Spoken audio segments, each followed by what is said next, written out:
Class today, we're going to learn some basic facts about World War One and how it impacted the United States and the state of Washington.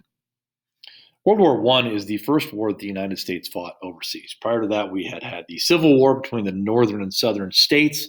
We'd also been involved in the Mexican-American War fought on our southern border. World War One was different. We had to go overseas and fight in Europe during that war. World War One was called the Great War at the time. Obviously, it wouldn't be called World War One because they did not anticipate having a second World War. So it was simply known as the Great War because so many countries in Europe were involved. It went on in Europe between 1914 and 1918. It involved the Allied powers and the Central Powers. The Allied powers were England, France, Italy, and Russia. Central Powers were Germany, Austria, Hungary, and Turkey. The U.S. joined the war in 1917. They joined in with the Allied forces fighting along with England, France, Italy, and Russia, mainly against Germany and the other Central forces.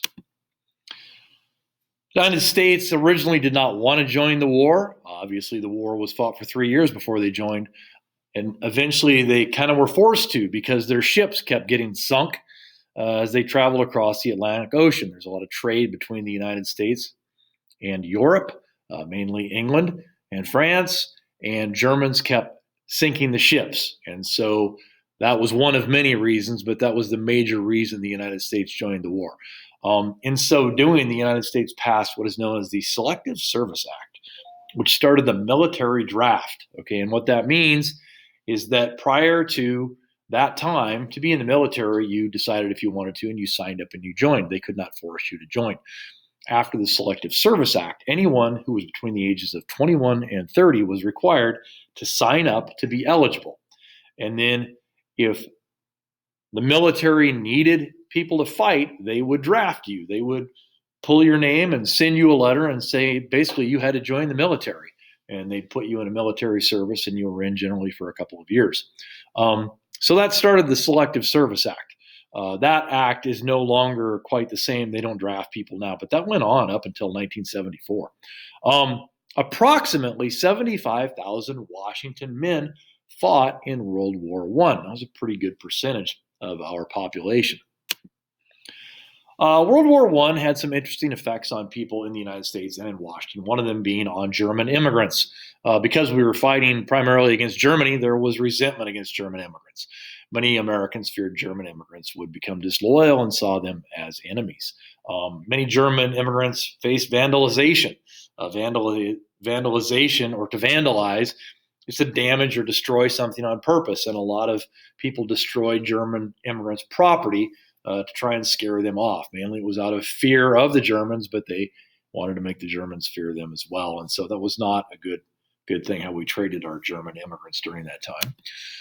There was a lot of economic growth, and this state was one that really grew a lot. During the war, the economy of a country involved usually grows because of the need for war materials. All right. So you're at a static level building enough stuff for the people who live in your country. Then when you go to war, you've got to produce all this extra stuff to fight the war, but you've still got to produce the regular stuff that people need to live.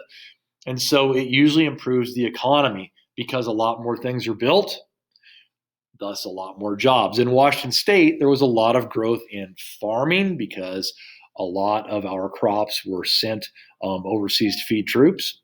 There was a lot of growth in lumber because lumber was used in ships and in airplanes. It was also used to build more houses to house people who came to work here to build ships and airplanes. And then there was shipbuilding and airplane building.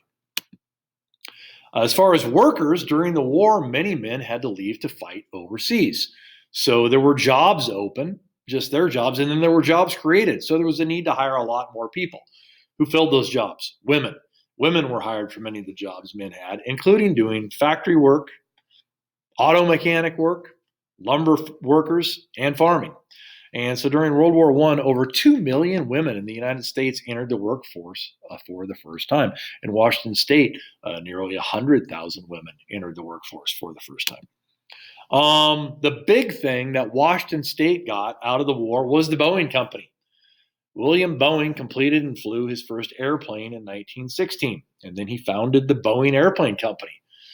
By the next year, in 1917, he built 50 planes for use in World War I. Now, planes had only been around not even for 20 years at that time. He was one of the first major industrial airplane producers. The war ended in November 1918, and yeah, our side, the Allies, they won the war. And the men came back home. But the big thing that happened for us, for our state, is that Boeing became a huge industrial producer, okay, along with some of the shipyards as well. But Boeing, to this day, is the largest aircraft producer in the world.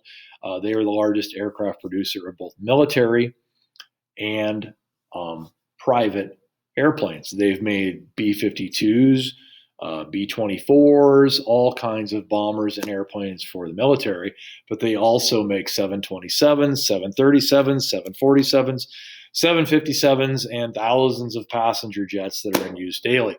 So Boeing came out of this, and they are a huge industrial force in the state. All right, so that's primarily the lesson for today. Now you need to go in, read the reading assignment, and find out more detail about the items I have discussed, and then complete the quiz. If you have questions, let me know.